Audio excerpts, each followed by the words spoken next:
નમસ્કાર મિત્રો, આજનો આપણો ટોપિક છે જેનું નામ છે રિપેર મટીરિયલ્સનું વર્ગીકરણ એટલે કે ક્લાસિફિકેશન ઓફ રિપેર મટીરિયલ્સ. તો આજે આપણે શીખીશું કે જે રિપેર મટીરિયલ્સ આપણે પસંદ કરીએ છીએ, ઓકે, તો તેનું વર્ગીકરણ કેટલા સ્વરૂપમાં હોય છે તે જોવા મળશે. તો આપણે અહીંયા જોઈશું તેના પ્રકાર વર્ગીકરણ. શરૂઆત કરીએ તો base on type of application the materials use for concrete repair are classified into following categories. એટલે આપણાને અહીંયા અમુક પ્રકારની કેટેગરીઝ વાઇઝ વર્ગીકરણ કરેલું છે, ક્લાસિફિકેશન, બરાબર, મટીરિયલનું. તે પણ આપણે જોઈએ. તો પહેલું છે પેચ રિપેર મટીરિયલ્સ. ઓકે, તો એમાં છે સિમેન્ટેશન, મોટાર, કોન્ક્રીટ, એટલે કે જે સિમેન્ટેશનનું બનેલું હોય છે, ઓકે, સિમેન્ટના યુઝથી તેનું કોન્ક્રીટ અથવા મોટાર. પછી છે polymer modified cementations, mortars, concrete. પછી છે polymer mortar concrete, quick setting compounds, high aluminous cement based, calcium sulphate based, magnesium phosphate base. પછી છે સલ્ફર કોન્ક્રીટ. ઓકે, તો આ પ્રકારના જે આપેલા છે એ આપણી પાસે અહીંયા છે પેચ રિપેર મટીરિયલ્સમાં છે. પછી છે ઇન્જેક્શન ગ્રાઉટ.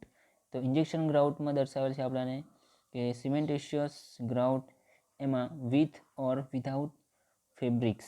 ઓકે, પછી છે પોલિમર ગ્રાઉટ્સ, પોલિમર ગ્રાઉટ્સ છે.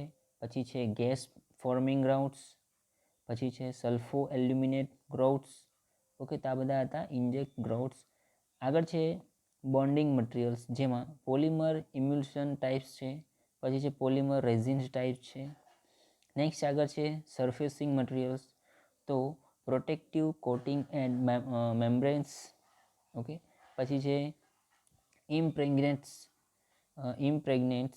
And hydrophobic agents. ઓકે, પછી છે ઓવરલેયર્સ, ટોપિંગ, સ્ક્રેટ્સ એન્ડ કનેક્ટિંગ શોર્ટક્રેટ.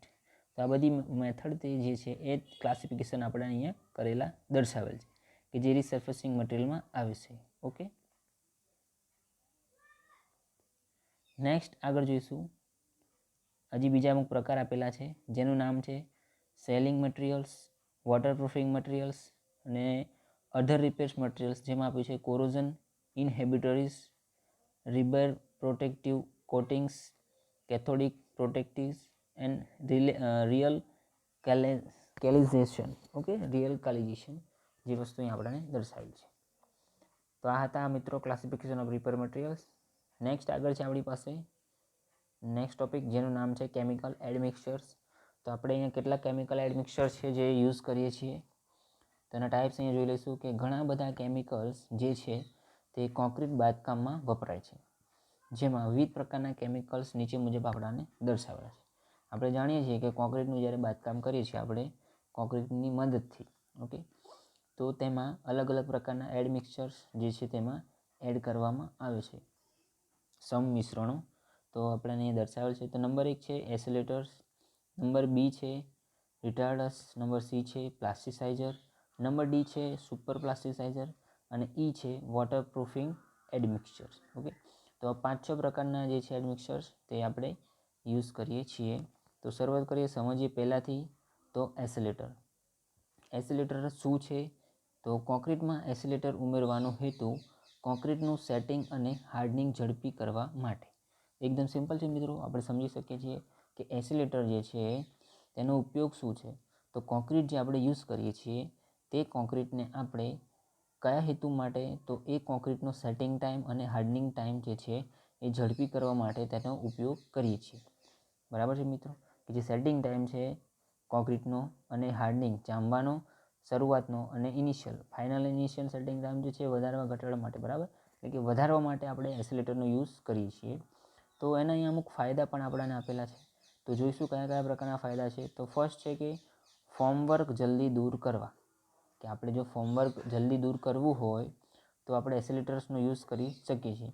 એસિલેટર જે એડમિક્સચર છે તેનો યુઝ કરીશું તો તેના દ્વારા આપણને ફાયદો શું થશે કે ફોર્મવર્કને બીજે યુઝ કરવું હોય તો ઝડપથી આપણે તેને રિમૂવ કરી શકીએ છીએ. પછી સેકન્ડ છે કે ક્યોરિંગ સમય ઘટાડવા, કે જે આપણે પાણીનો છંટકાવ કરવાનો છે અને એ ક્યોરિંગ ટાઈમ જો ઓછો હોય આપણી પાસે તો પણ આપણે એસિલેટર્સનો ઉપયોગ કરી શકીએ છીએ. પછી છે સ્ટ્રક્ચરને વહેલા ઉપયોગ માટે લેવા, કે જે તે આપણે સ્ટ્રક્ચર બનાવવું છે અને એને ઉપયોગમાં વહેલું લેવાનું છે, તો પણ આપણે તેના બાંધકામ સમય દરમિયાન એસિલેટર્સને આપણે કોન્ક્રીટની અંદર એડમિક્સચર તરીકે યુઝ કરવામાં આવે છે. ઓકે, નેક્સ્ટ આગળ છે સપાટીઓનું જલ્દી ફિનિશિંગ કરવા, એટલે કે જે એસિલેટર્સ દ્વારા આપણે શું કરી શકીએ કે જે તે કોન્ક્રીટનો યુઝ કરીને આપણે જેમાં યુઝ કરીએ છીએ તો એની સપાટીને ફિનિશિંગ કરવા માટે પણ આપણે એસિલેટરનો ઉપયોગ કરીએ છીએ, તો એક પ્રકારે તેનો ફાયદો છે. પછી છે કે બાંધકામ ઝડપી કરવા, તો આપણે જે તે બાંધકામ કરવાનું છે બરાબર એસિલેટરની યુઝ કરીએ તો ઝડપથી બાંધકામ શરૂ થશે. ઓકે, પછી ઝડપી રિપેરિંગ માટે આપણે જે રિપેરિંગ કામ કંઈ કરવાનું હશે તો તેમાં પણ એસિલેટરના ઉપયોગથી આપણને ઝડપી રિપેરિંગ કામ જોવા મળશે. તો આ હતા મિત્રો ફાયદા કે જે આપણે એસિલેટરના ઉપયોગથી જોવા મળે છે. પછી આગળ આપ્યું છે આપણને કે એસિલેટર્સ જે છે તેનું મુખ્ય શું છે, એટલે એસિલેટર્સમાં મુખ્ય હોય છે શું, તો કેલ્શિયમ ક્લોરાઇડ એટલે કે CaCl2, પછી છે સોલ્બિટ કાર્બોનેટ્સ, પછી છે સિલિકેટ્સ. ઓકે, તો આટલી વસ્તુથી આપણને એસિલેટર્સ જોવા મળશે. નેક્સ્ટ આગળ જોઈશું તો CaCl2 એ સૌથી વધુ પ્રમાણમાં એસિલેટર્સ તરીકે વપરાય છે. ઓકે, તો આ એસિલેટર્સ તરીકે આપણે કઈ કઈ વસ્તુ વાપરી શકીએ છીએ તો આપણે અહીંયા જોયું CaCl2 છે, સિલિકેટ છે, ઓકે, સોલ્યુબલ જે છે કાર્બોનેટ્સ તેનો પણ ઉપયોગ આપણે કરી શકીએ છીએ. તો એસિલેટર્સમાં CaCl2 વધારે પ્રમાણમાં વાપરવામાં આવે છે. સિમેન્ટના વજન જે આપ્યું હોય વજન તેના 2% જેટલું CaCl2 ઉમેરતા તેના ફાઇનલ સેટિંગ ટાઈમમાં 3 થી 1 કલાક જેટલો થાય છે અને finishing final okay initial setting time જે છે 3 થી 1 કલાક જેટલો થાય છે અને ફાઇનલ સેટિંગ ટાઈમ જે છે તે 6 થી 3 કલાક જેટલો થાય છે. તો એ ફેરફાર આપણે કરી શકીએ છીએ, જોઈ શકીએ છીએ. પછી સેકન્ડ પોઈન્ટ એમાં છે કે 21°C તાપમાને 2 દિવસની સ્ટ્રેન્થ 1 દિવસમાં મળે છે, કે આપણે જે 21 ડિગ્રીનું તાપમાન જે સેલ્સિયસ હોય છે અને એ જે 2 દિવસમાં મળતી મજબૂતાઈ આપણે આ એસિલેટરના ઉપયોગથી 1 દિવસમાં તે મજબૂતાઈ મેળવી શકીએ છીએ. પછી છે કે CaCl2નું પ્રમાણ 3%થી વધે તો ફ્લેશ શીટ થાય છે. શું કહે છે કે જો CaCl2નું પ્રમાણ આપણે 3%થી જો વધારીએ તો ફ્લેશ શીટ જોવા મળશે. ડ્રાઇંગ શ્રિંકેજ અને ક્રીપનું પ્રમાણ પણ વધે છે, બરાબર, તો આપણને એ વસ્તુ જોવા મળશે. પછી છે પ્રીસ્ટ્રેસ કોન્ક્રીટમાં CaCl2ના લીધે સ્ટ્રેસ કોરોઝન થાય છે, કે જો પ્રીસ્ટ્રેસ કોન્ક્રીટ આપણે યુઝ કર્યો હોય તો તેમાં CaCl2ના પ્રમાણના કારણે આપણને શું જોવા મળશે, સ્ટ્રેસ કોરોઝન પેદા થતું જોવા મળે છે. આગળ છે કે CaCl2ના લીધે કોન્ક્રીટનો સલ્ફેટ અવરોધક ઘટે છે, જે આપણે જોઈ શકીએ છીએ, બરાબર, કોન્ક્રીટ પર જ્યારે આપણે જોતા હોઈશું ટેસ્ટિંગ કરતા હોય તે દરમિયાન. આગળ છે કે USA, UK, જર્મની જેવા દેશોમાં RCCમાં CaCl2નો ઉપયોગ ઉપર પ્રતિબંધ છે, કે બહારના દેશમાં આપણે જોઈએ તો તેમાં CaCl2નો યુઝ કરતા નથી. ઓકે, કોઈ પણ RCC સ્ટ્રક્ચર બનાવતા હોય તો તેમાં CaCl2નો ઉપયોગ કરવા દેતા નથી. અન્ય એસિલેટર્સને નીચે મુજબ આપણને દર્શાવે છે, તો આના સિવાયના પણ અન્ય અમુક એસિલેટર્સ આપેલા છે, તો કયા કયા છે, તો NaCl, Na2SO4, K2SO4, NaOH, KOH, Na2CO3. Okay, તો આ બધી વસ્તુ જે છે તે આપણે એસિલેટર્સ તરીકે જોઈ શકીએ છીએ. નેક્સ્ટ આગળ છે કે MC, કે જે બૌચેમિક ઇન્ડિયન, બરાબર, બૌચેમિક ઇન્ડિયન પ્રાઇવેટ લિમિટેડ એટલે કે નવી મુંબઈ દ્વારા કેટલાક આધુનિક કોમર્શિયલ એસિલેટરિંગ જે છે તે બિલ્ડિંગ્સ બનાવવામાં આવે છે, જેમાં જેવા કે, બરાબર, આમાં પણ અમુક વસ્તુ જે છે તે એસિલેટર્સ મળે છે મુંબઈ, જે ત્યાંથી બને છે અને જેનો આપણે ઉપયોગ કરીએ છીએ. તો MC જે છે તેમાં આપેલું છે સ્કેનહેલ, ઓકે, સ્કેનલ OC, સ્કેનલ SDS અને MC ટોર્કેલ થિલ લિફ્ટ. ઓકે, ટોર્કેલ લિફ્ટ. તો આ જે વસ્તુ જે છે બધી તેને આપણે અન્ય પ્રકારે એસિલેટર્સ દર્શાવેલા છે. સેકન્ડ છે નંબર 2 રિટાર્ડર્સ. તો રિટાર્ડર્સ પણ જેનો યુઝ થાય છે મિત્રો, તો એ પણ જોઈશું. સિમેન્ટનું હાઇડ્રેશન ધીમું કરવા, સેટિંગ ધીમું કરવા માટે કોન્ક્રીટમાં રિટાર્ડર્સ ઉમેરવામાં આવે છે. શું કહે છે બીજો પોઈન્ટ મિત્રો, કે રિટાર્ડર્સ, તો તેનો ઉપયોગ ને તેનો હેતુ શું છે, શું કહેવા માંગે છે કે તેના ઉપયોગથી આપણે સિમેન્ટનું હાઇડ્રેશન ધીમું કરવા, સેટિંગ ધીમું કરવા માટે અને કોન્ક્રીટમાં રિટાર્ડર્સ ઉમેરવા માટે આ તેનું કાર્ય છે, કે રિટાર્ડર્સ કોન્ક્રીટને તેનું જામવાનું જે છે તે સમય સુધી પ્લાસ્ટિક અને વર્કેબેલેબલ સ્થિતિમાં રાખે છે, કે જ્યાં સુધી જામવાનું ના હોય ત્યાં સુધી તેની પ્લાસ્ટિક જે છે તેનું કાર્ય અને વર્કેબલ એ સ્થિતિ જાળવી રાખે છે, બરાબર. એટલે કે રિટાર્ડર્સના ઉપયોગથી તેની સેટિંગ ટાઈમ છે આપણે ધીમો કરી શકીએ છીએ. ટૂંકમાં એ રીતે સમજી શકીએ. તો એના અમુક અહીંયા ફાયદા પણ આપણને આપેલા છે કે રિટાર્ડર્સ વાપરવાનો હેતુ શું છે. ઓકે, પહેલાં હેતુ જોઈ લઈએ, પછી તેના ફાયદા જોઈશું. તો કયા પ્રકારના હેતુ માટે તેને વાપરી શકાય?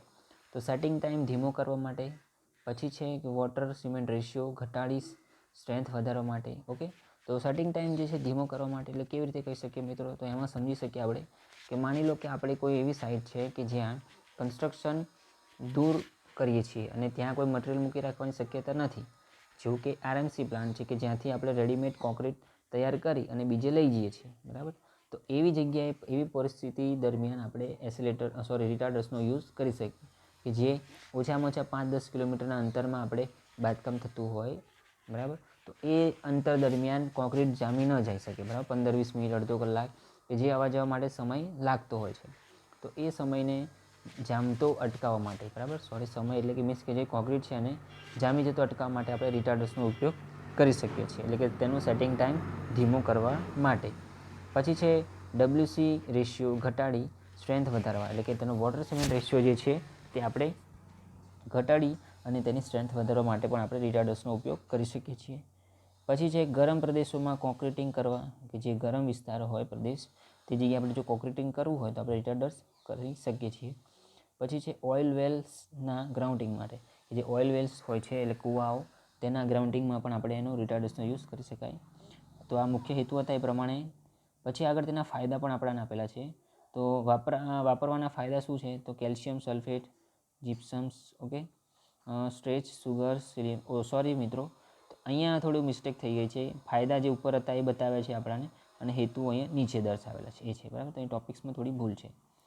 આમાં પણ લખ્યું છે કે કયા કયા પ્રકારના હોય છે રિટાર્ડર્સ, બરાબર. આ હેતુ નથી, ફાયદા પણ નથી, જે તેના પ્રકાર દર્શાવે છે કે કયા કયા પ્રકારમાં આપણે રિટાર્ડર્સ વાપરી શકીએ. તો કેલ્શિયમ સલ્ફેટ એટલે કે જીપ્સમનો યુઝ કરી શકીએ. પછી છે સ્ટેરચર્સ, બરાબર, સુગર્સ, સેલ્યુલોઝ પ્રોડક્ટ્સ, એસિડ્સ ઓર સલ્ટ્સ, બરાબર. તો એસિડ અને સોલ્ટ્સનો પણ આપણે યુઝ કરી શકીએ છીએ કે જે રિટાર્ડર્સ તરીકે વાપરી શકાય. સમજીએ કે જીપ્સમ એ સૌથી વધુ વપરાતો રિટાર્ડર્સ છે. તો મિત્રો શું છે કે અહીંયા કેલ્શિયમ સલ્ફેટ એટલે કે જીપ્સમ જે છે તેનો વધારે પ્રમાણમાં રિટાર્ડર્સ તરીકે ઉપયોગ થાય છે, જે સામાન્ય રીતે 2-3% જેટલું જીપ્સમ ઉમેરવામાં આવે છે. કે આપણે સિમેન્ટ કોન્ક્રીટનો જે યુઝ કરીએ છીએ તો એમાં પ્રપોર્શન પ્રમાણે યુઝ કરતાં જે તેમાં પર્સન્ટેજ એડ કરવામાં આવે છે કે 2-3% જેટલો જીપ્સમ છે તે એડ કરી શકાય છે. અને તેના દ્વારા પ્લાસ્ટર ઓફ પેરિસના રૂપમાં પણ વાપરી શકાય છે, કે તો જીપ્સમને પણ આપણે પ્લાસ્ટર ઓફ પેરિસના રૂપમાં વાપરી શકીએ છીએ. પછી છે જીપ્સમ વધારે ઉમેરવાથી કોન્ક્રીટનું વધારે એક્સપાન્શન થાય છે અને સેટિંગ ખૂબ જ ધીમું થાય છે, બરાબર. એક વસ્તુ સમજીએ. તો આ તો રિટાર્ડર્સ. આગળ છે પ્લાસ્ટિસાઇઝર. તો હવે સમજીએ પ્લાસ્ટિસાઇઝર શું કહેવા માગે છે. તો પ્લાસ્ટિસાઇઝર મિત્રો, જેમાં લખ્યું છે આપણાને કે વર્કેબિલિટી એ કોન્ક્રીટનો અગત્યનો ગુણધર્મ છે. કોન્ક્રીટની વર્કેબિલિટી પરિસ્થિતિ અનુસાર બદલાય છે. આગળ ઊંડા બીમ, પાતળી દિવાલ, બીમ કોલમ જંકશન, કોન્ક્રીટનું પમ્પિંગ, ટ્રીમી કોન્ક્રીટિંગ વગેરે માટે ઊંચી વર્કેબિલિટી જરૂરી પડે છે. તો શું કહે છે મિત્રો કે આપણે વર્કેબિલિટી છે કોન્ક્રીટનો એક મુખ્ય અગત્યનો ગુણધર્મ છે, બરાબર. કે જે પ્રકારે કોન્ક્રીટની વર્કેબિલિટી સારી, તેમ આપણને કોન્ક્રીટ કેવું મળશે? સારું મળશે. તેની મજબૂતાઈ સારી જોવા મળશે. ઓકે, તો કોન્ક્રીટની વર્કેબિલિટી પરિસ્થિતિ અનુસાર બદલાય છે, કે જે પ્રમાણે પરિસ્થિતિ હોય અથવા સિચ્યુએશન જશે તે પ્રમાણે તેની વર્કેબિલિટીમાં ગુણધર્મો જોવા મળશે. તો ઊંચા બીમ, પાતળી દિવાલ, પછી છે બીમ કોલમ જંકશન, કોન્ક્રીટનું પમ્પિંગ, ટ્રીમી કોન્ક્રીટિંગ વગેરે માટે ઊંચી વર્કેબિલિટીની જરૂર પડે છે. તો આ બધી વસ્તુઓ માટે આપણે કેવી કોન્ક્રીટની વર્કેબિલિટી વધારે જોવા મળે છે. તો પરંપરાગત રીતોમાં વર્કેબિલિટી વધારવા માટે સૂક્ષ્મ એગ્રીગેટનું ઊંચું પ્રમાણ એટલે ગુડ ગ્રેડિંગ, સિમેન્ટનું ઊંચું પ્રમાણ જેવી રીતે આપણે રીતોમાં વપરાય છે. શું કહે છે કે આ બધી અલગ અલગ વસ્તુમાં આપણે વર્કેબિલિટી પણ જોઈ શકીએ છીએ. તો ઘણીવાર સાઇટ ઉપર કોન્ક્રીટમાં પાણી ઉમેરીને પણ વર્કેબિલિટી વધારવામાં આવે છે, બરાબર. તો એ વસ્તુ ખોટી કહેવાય કે પાણીને આપણે જો વધારે યુઝ કરીએ અને તેનાથી વોટર સિમેન્ટ રેશિયો વધારતા વર્કેબિલિટી સારી મળે તો એ વસ્તુ ખોટી છે, કે જે કેવી ખતરનાક ગણી શકાય છે. પ્લાસ્ટિસાઇઝરને ઘણીવાર વોટર રિડ્યુસિંગ એડમિક્સર પણ કહે છે. તો પ્લાસ્ટિસાઇઝરનું બીજું નામ આપણે શું સમજી શકીએ કે કે વોટર રિડ્યુસિંગ એડમિક્સર કહી શકીએ છીએ. સોરી. નેક્સ્ટ આગળ છે કે પ્લાસ્ટિસાઇઝર વધારાનું પાણી ઉમેરીથી બરાબર તે વગર પણ વર્કેબિલિટી સુધારે છે. કે આપણે પ્લાસ્ટિસાઇઝરના ઉપયોગથી શું કરે છે કે તેમાં વધારાનું પાણી જે હોય છે તેને દૂર કરીને પણ તેનું સારું કાર્ય કરે છે. તેને વોટર સિમેન્ટ રેશિયો ઘટાડે છે, તેથી સ્ટ્રેન્થમાં વધારો થાય છે. કે પ્લાસ્ટિસાઇઝરના ઉપયોગથી આપણે તેમાં રહેલો વોટર રેશિયો જે છે આપણે ઘટાડી શકીએ છીએ અને તેની સ્ટ્રેન્થ વધારે મજબૂતાઈ મેળવી શકીએ છીએ.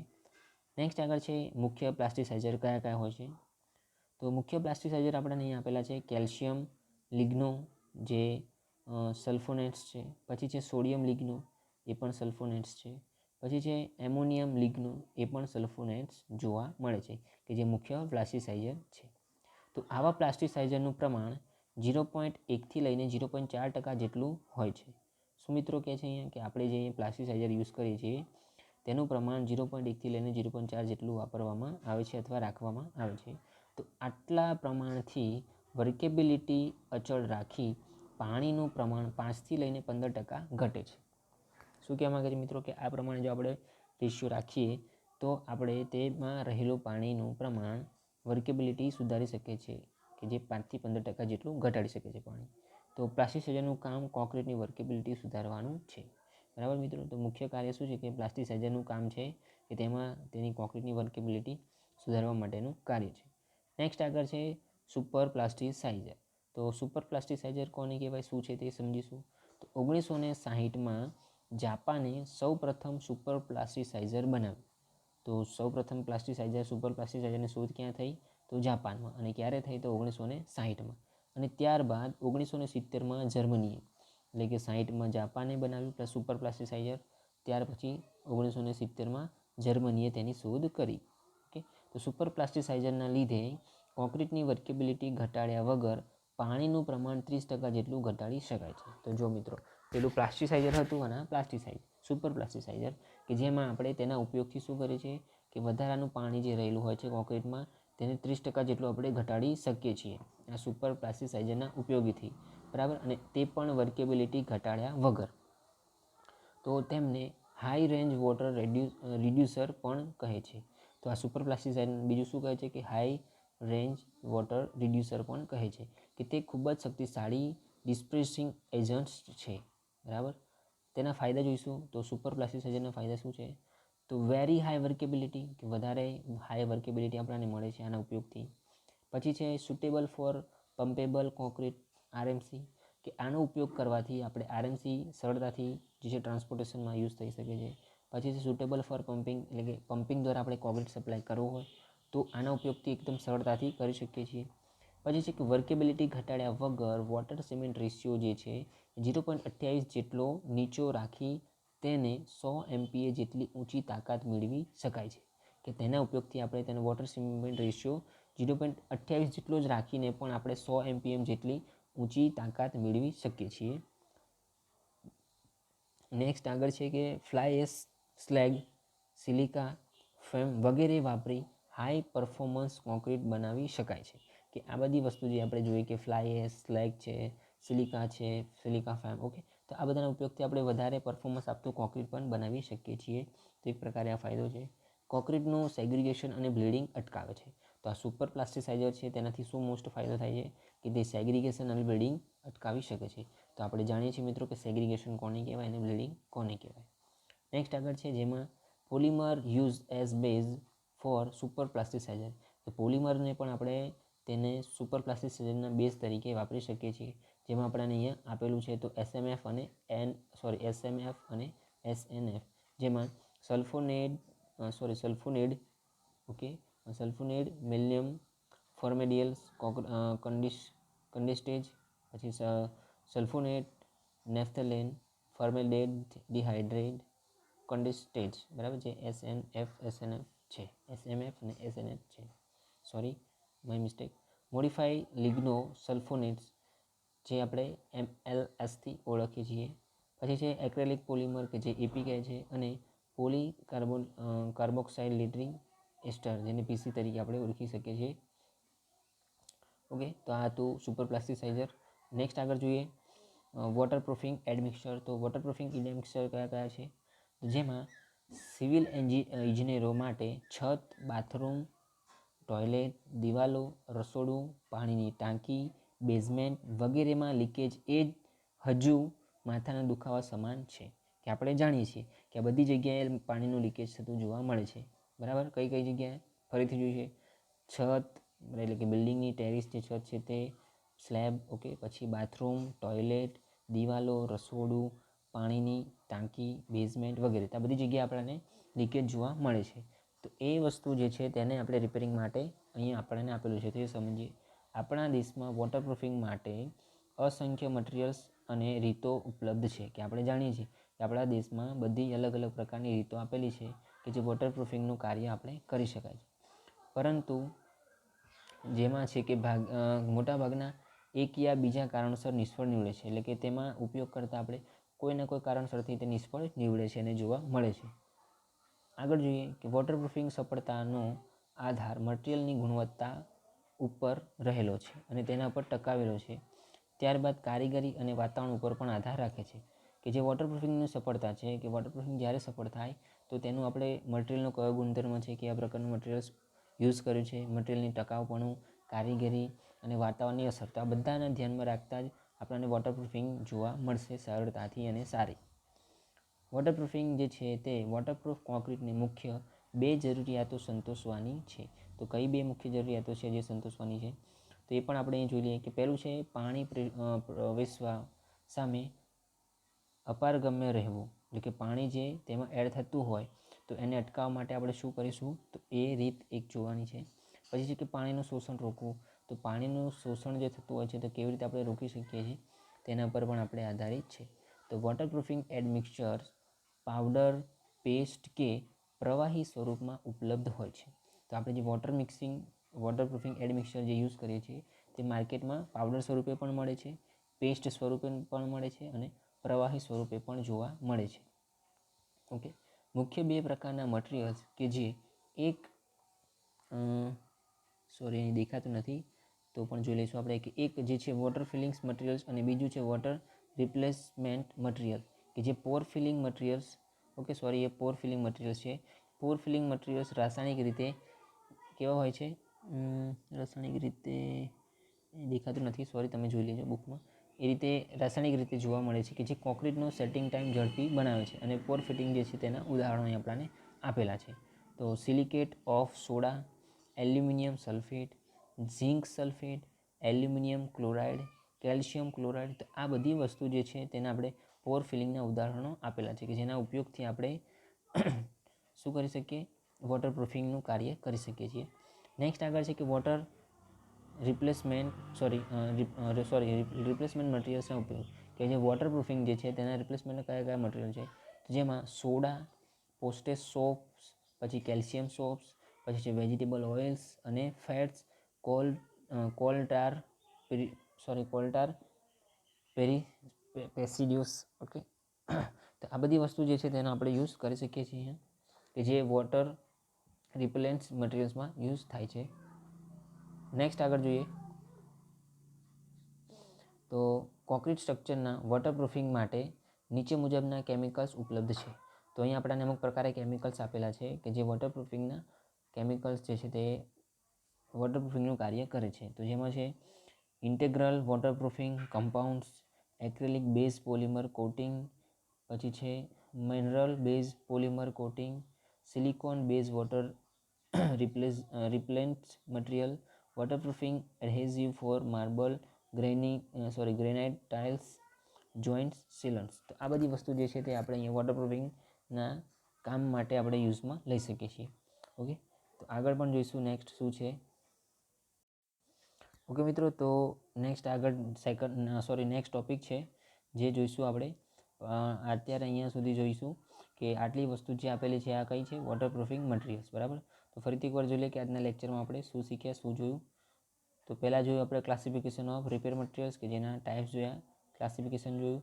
પછી મિકેનિકલ એડમિક્સચર જોયા. બરાબર, કે જે 5-6 પ્રકારના છે. એસિલેટર્સ કોને કહેવાય તે સમજ્યા, રિટાર્ડર્સ કોને કહેવાય તે સમજ્યા, પ્લાસ્ટિસાઇઝર કોને કહેવાય તે સમજ્યા, સુપર પ્લાસ્ટિસાઇઝર કોને કહેવાય તે પણ સમજ્યા, અને વોટરપ્રૂફિંગ એડમિક્સચર કોને કહેવાય તે પણ સમજ્યા. ઓકે, તેનો ઉપયોગ શું છે, તેનો હેતુ શું છે, દરેક વસ્તુ આપણે શીખી ગયા અને સમજી ગયા. બરાબર, તો તમને આ ખ્યાલ આવી ગયો હશે. ઓકે, તો નેક્સ્ટ ટોપિક શરૂ કરતા જઈશું એ પહેલાં. ઓકે, તો નેક્સ્ટ ટોપિક છે તે પહેલાં નહીં, હવે પછી જોઈએ કે નેક્સ્ટ ટોપિક તો કોન્ક્રીટ રિપેર કેમિકલ્સ. તો આપણે જોઈશું કયા કયા પ્રકારના કેમિકલ્સ છે જે કોન્ક્રીટના રિપેર કામ માટે વપરાય છે. તો કેમિકલ્સ કોન્ક્રીટ જે છે તેના અમુક પ્રકારના કેમિકલ્સ એ નીચે વપરાયેલા છે, જેમાં એપોક્સિસ છે, પોલિમર છે અને લેટેક્સ છે, એક્રિલિક પોલિમર છે, પોલિસ્ટર રેઝિસ્ટ છે અને અધર કેમિકલ્સ મટીરિયલ. તો શરૂઆત કરીએ પહેલાંથી એપોક્સિસ. તો એપોક્સી કોને કહેવાય? એપોક્સી એ એક પ્રકારનું ઓર્ગેનિક કેમિકલ છે કે તેના પોલિમરાઇઝેશન પ્રક્રિયા થવા માટે બે મટીરિયલ્સની જરૂર પડે છે. જે એપોક્સી બનવા માટે તેમાં શું જરૂર મળશે? પહેલાં પોલિમરાઇઝેશનની પ્રક્રિયા થવા માટે જરૂરી મળશે, જેમાં એપોક્સી રેઝિન્સ અને ક્યોરિંગ એજન્ટ્સ એટલે કે હાર્ડનરની જરૂર પડશે. તો આ હતું એપોક્સિસ. આગળ છે એપોક્સી રેઝિન. તો એપોક્સી રેઝિન્સ કોને કહેવાય એ સમજીએ પહેલાં. તો એપોક્સી રેઝિન છે જે એ છોડ દ્વારા પેદા થતા કુદરતી પદાર્થો છે. કે એપોક્સી રેઝિન શું છે? તો એ છોડમાંથી પેદા થતો એક કુદરતી પ્રકારે સ્વરૂપે સ્ત્રોત છે. તો તેને ફેક્ટરીમાં પણ બનાવી શકાય છે. તે ઓર્ગેનિક પ્રિઝ્યુ પદાર્થો જે છે તેમાં જે પાણી દ્વારા અદ્રાવ્ય જોવા મળશે. દાખલા તરીકે એમસીલ, જે બજારમાં એક પેકેટમાં 2 ભાગમાં મળે છે, જે આપણે જોઈએ છીએ. તેનો ઉપયોગ કારની રેડિએટર ટાંકીનું લીકેજ સીલ કરવા, દરવાજા અને દિવાલ વચ્ચેની તિરાડો સીલ કરવા, તૂટેલા સિરામિક ટુકડા સીલ કરવા વગેરે માટે આપણે તેનો ઉપયોગ કરીએ છીએ, કે જે એમસીલ આપણે જોયેલી છે. નેક્સ્ટ છે એપોક્સી રેઝિન્સના ગુણધર્મો. તો આના ગુણધર્મો કયા કયા છે? તો તેના ગુણધર્મો આપણને દર્શાવેલા છે કે good mechanical strength, good chemical resistance, easy of working, high tensile strength. બરાબર, તો આ બધા તેના સારા ગુણધર્મો છે જે આપણે અનુસરીએ છીએ. તેની સ્નિગ્ધતા એટલે કે વિસ્કોસિટી ઓછી હોય છે. તેને નાની તિરાડોમાં પણ ઇન્જેક્ટ પણ કરી શકાય છે. આપણે નાની ક્રેક્સ પડી હોય તો તેમાં ઇન્જેક્ટ કરવા પણ આપણે એમસીલને સરળતાથી અથવા એપોક્સી રેઝિન્સ છે જે તેનો યુઝ કરી શકીએ છીએ. ઊંચી સ્નિગ્ધતાવાળા એપોક્સી રેઝિન્સનો ઉપયોગ સરફેસ કોટિંગ તેમજ મોટી તિરાડો કે હોલ પૂરવા માટે થાય છે. ઓકે, નેક્સ્ટ છે એપોક્સી હાર્ડનર. તો એપોક્સી હાર્ડનર છે તે એપોક્સી રેઝિન્સ સાથે સંયોજાય તેની પ્રવાહી સ્થિતિમાંથી સોલિડ સ્થિતિમાં ફેરવે છે. મુખ્ય એપોક્સી એજન્ટ્સ નીચે પ્રકારે દર્શાવે છે, જેમાં એલેફેટિક્સ એન્ડ એરોમેટિક એમિનિસ છે, પછી છે પોલિમર્ડ વગેરે. તો આ હતા ક્યોરિંગ એજન્ટ્સ. ઓકે, આપણને અહીંયા દર્શાવે છે પ્રોસેસ ઓફ સેટિંગ. તો પ્રોસેસ કેવી રીતે થાય છે? તો એપોક્સી રેઝિન્સ અને હાર્ડનર બંનેને મિક્સ કરવામાં આવે છે. પછી મિક્સ થઈ ગયા બાદ તેને કોઈપણ જગ્યાએ યુઝ કરી શકાય. તો ટોક થીક ટુ યુઝ જેલ દ્વારા, પછી સોફ્ટ સોલિડ્સ હાર્ડનર, અને હાર્ડનર ધીરે ધીરે જોવા મળશે. એપોક્સીના ઉપયોગો કયા કયા છે? તો એપોક્સી જે છે તે એપોક્સી ગ્રાઉટ, મોર્ટાર, પછી છે કોટિંગ્સ વગેરે રિપેર માટે મોટા પાયે વપરાય છે. તે સારી સ્ટ્રેન્થ અને એડહેઝિવ પ્રોપર્ટીઝ આપે છે. તે ટફનેસ પણ આપે છે, જેનાથી ટકાઉપણું અને તિરાડો સામે અવરોધ વધે છે.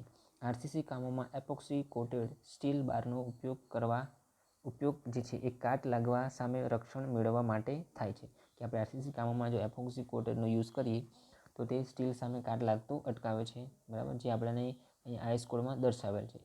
તો એપોક્સીના આધારે કેમિકલ્સનો ઉપયોગ જે છે તે લીકેજ રોકવા માટે પણ થાય છે. કે એપોક્સી જે રેઝિન્સ છે તેનો યુઝ આપણે જો લીકેજ થતો હોય તો તેને રોકવા માટે પણ આપણે કરી શકીએ છીએ. ભારતમાં 1968માં પ્રથમ વખત જે છે તેનો ઉપયોગ કરવામાં આવ્યો હતો, જે ડેમમાં ધરતીકંપના લીધે પડેલી તિરાડોને સીલ કરવા માટે તેનો ઉપયોગ કરવામાં આવેલો હતો. નેક્સ્ટ છે પોલિમર એન્ડ લેટેક્સ. તો પોલિમર એ ઊંચો અણુભાર ધરાવતું ઓર્ગેનિક કમ્પાઉન્ડ છે. તેને ઘણા નાના અણુઓ સંયોજાઈને બનાવવામાં આવે છે. તો અથવા કે નાના અણુઓમાંથી પાણી દૂર કરી ઠરીકરણ થઈ તેમાંથી બનાવવામાં આવે છે. તો આમ પોલિમર એ ઘણા બધા મોનોમરના સંયોજનથી બનેલા લાંબા અણુઓ છે.